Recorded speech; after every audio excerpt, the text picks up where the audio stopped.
بسم الله الرحمن الرحيم. طبعا ناس كتير بتكلمني، يعني انت يعني مركز قوي مع حرب اكتوبر. دايما اقول لهم لا، حرب اكتوبر دي يعني احنا الهام، دي حاجه الهام لينا كلنا، وهي اكبر حاجه كبيره تمت في حياه مصر، وتضافر مجهود كبير عشان نقدر نسترد بيها حاجات كتير جدا. بيستدعيني في النهارده قصه احد الابطال من المصريين الطبيعيين، الشعب المصري العادي مجند في اثناء الحرب، وهو البطل محمد ابراهيم المصري.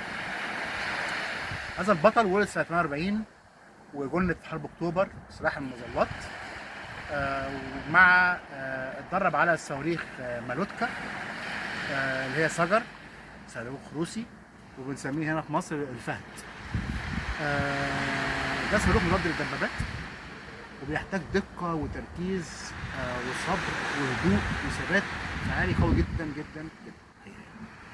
البطل ده اتدرب على الكلام ده، على اللي هو الحاجات الهيكلية يعني.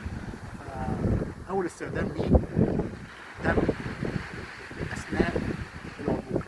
هو كان من القوات اللي عبرت في الجيش الثاني،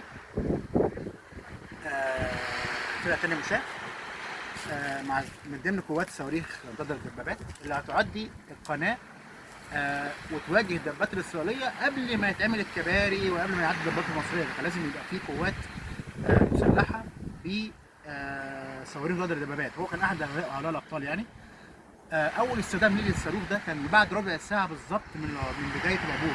عدى ودخل جوه ولغاية ما لقى أول دبابة إسرائيلية واجهته، فهو بيتكلم وبيقول إن هو بص للدبابة دي كأنها هدف هيكلي.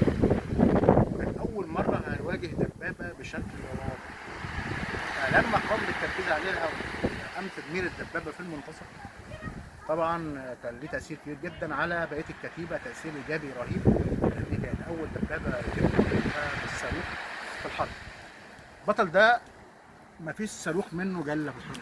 الراجل دمر 27 دبابة أثناء حرب أكتوبر، منها دبابة قائد اللي هو المدرع الإسرائيلي العقيد عساف ياجوري يوم 8 أكتوبر، وهو طلب حتى يقابل مين اللي دمر دبابته، وقائد الفرقة ساعتها الجندي المصري، وقال له هو ده الجندي اللي دمر الدبابة بتاعت قائد اللواء الإسرائيلي ساعتها.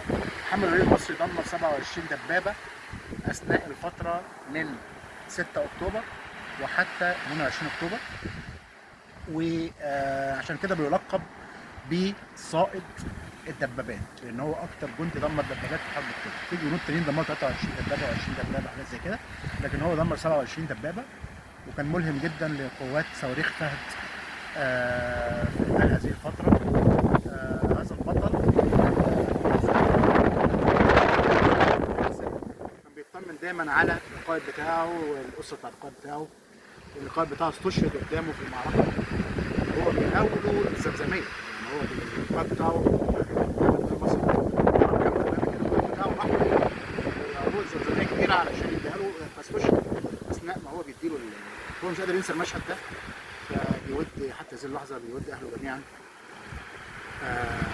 الله يرحمه ويسكنه في جناته. طبعا لو قعدنا نتكلم ان هو عايش حاليا او مش عايش، هو في الحالتين عايش، يعني لو عايش معانا في الدنيا تمام، لو في التوفى والله فهو عايش.